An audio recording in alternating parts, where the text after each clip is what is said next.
Okay, here it is. The moment you've all been waiting for. Mario Adventure or whatever.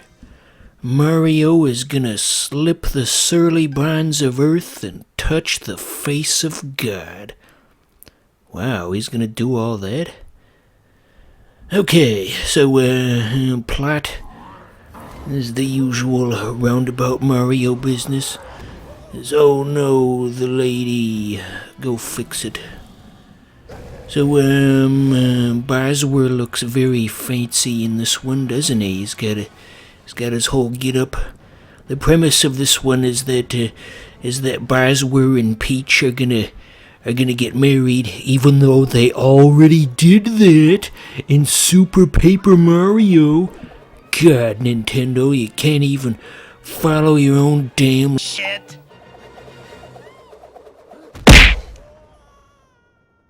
So, there he goes.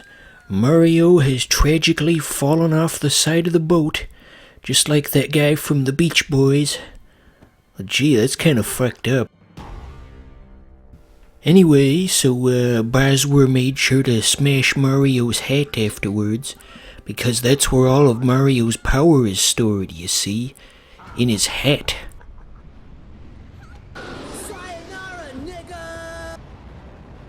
It's a little known fact that whenever you put on another person's hat, you gain all of their abilities.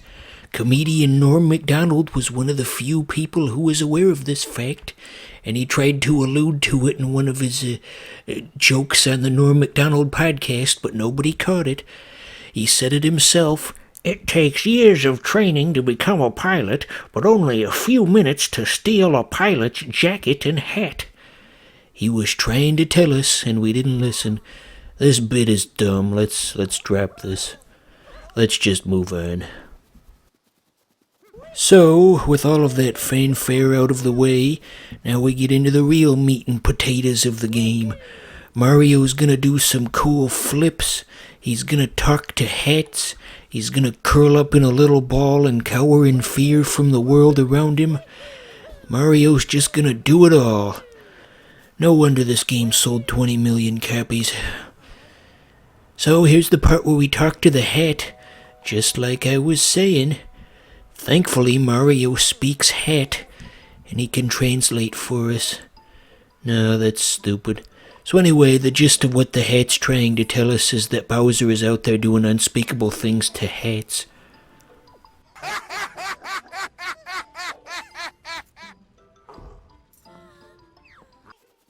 So, with our new hat-themed companion at our side, we've now got a variety of hat tricks we can do.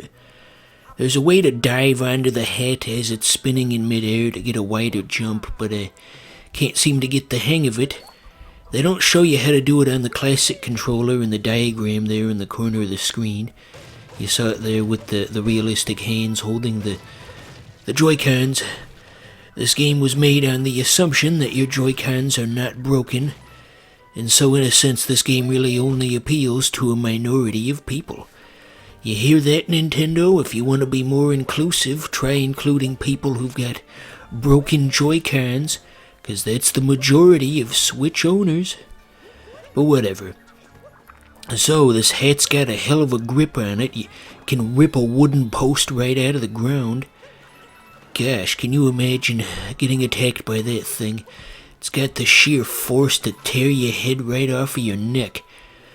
Mario's just a force to be reckoned with now. That little hat ghost back there shouldn't look at us funny. Here we get to roll down a hill once it retracts out of the clouds. What was that thing from Daytona on the Saturn? Rolling Start. I could have just edited in that song, but we've had enough edits in this episode. Let's not go overboard. So yeah, hats are definitely the theme of this game, huh? You got a hat-shaped building with a hat-shaped door with a hat-shaped handle on it, and you hit it with your hat to open it. Think Miyamoto just went to a hat store one day, and well, the rest is history, as they say. That is going to be a theme throughout this entire game. Uh-oh. Mario's going to the frog dimension. He's going to the ghost zone from Danny Phantom, but frog themed. Look at him go.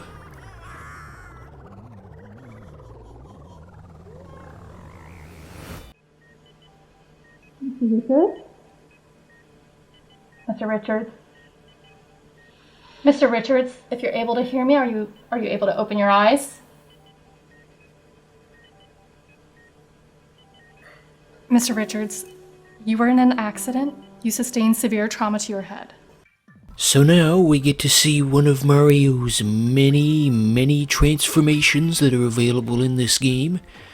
That was this big selling point. Mario can transform into anything. He can transform into a frog or a cloud or Wayne Knight. The possibilities are endless. But are they though? With all of these transformations, you're always confined into a small box where there are, in fact, many limitations on what you can do. It's all very linear. Nintendo advertised this game as being a throwback to Mario 64, where it was going to be all open and you can do whatever you want, but in reality it's still kind of linear. It all feels very contained. I, for one, think that an open-world Mario game would be truly groundbreaking. But now I'm just starting to sound like literally everybody on the internet, so let's move on. So, the hat theme of this game definitely continues. We're on a giant hat, surrounded by smaller smashed hats. Speaking of smashed hats, remember that thing from The Simpsons?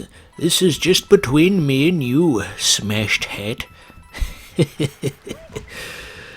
was back before the internet busybodies decided that Apu from The Simpsons wasn't okay anymore. But anyway, we got some new characters. The absolute best that Nintendo's artists can come up with. Surely these characters will endure for generations and be remembered fondly by all. Okay, so keeping up with the hat themes, we're gonna use our hat to knock off his hat and then smash the spot where his hat normally would be. And then he's gonna have little roller hats, I guess, that rim around the perimeter of the hat stadium. Good lord, they really leaned into this theme, didn't they? What did he say? Well, anyway, he's dead now, so it don't matter. Now we get to transform into a ball of electricity. As Louis the Lightning Bug once said, play it safe around electricity. And now we've got the true opening. It's always kind of annoying to me when movies and games put the title card somewhere other than the start. I thought the game had already started at this point. But no, that was just an introduction, you see.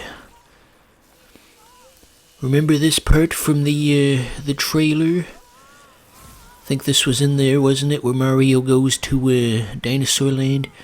You know, having modern electric lines in the dinosaur world seems a bit anachronistic.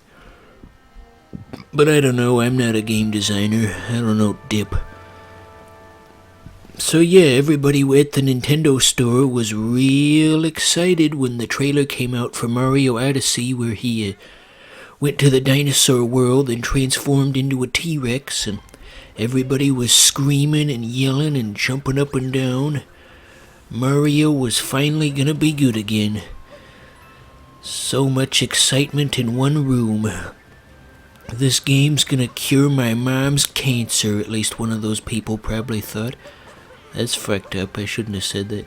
Can you do anything with that golden Goomba over yonder? It looks like you can, but as you see, it wasn't reacting.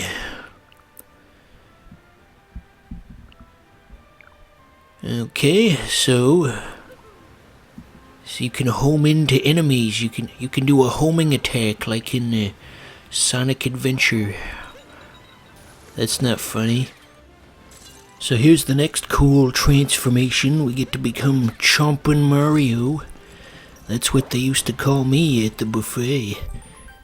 So I think this particular transformation makes a good case study of how Nintendo could have done a bit more with these transformations, because that one was especially limited. It was basically just, use this thing for 1 second and do this thing that we set up for you and then move on to something else. I mean, the idea of turning into a chain chomp sounds cool on paper, but then you only get to do that one thing that's on rails.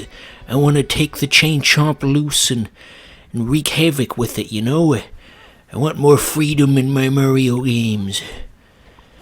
I don't know. So we'll pick up Mario Odyssey whenever. More episodes will come. They always do.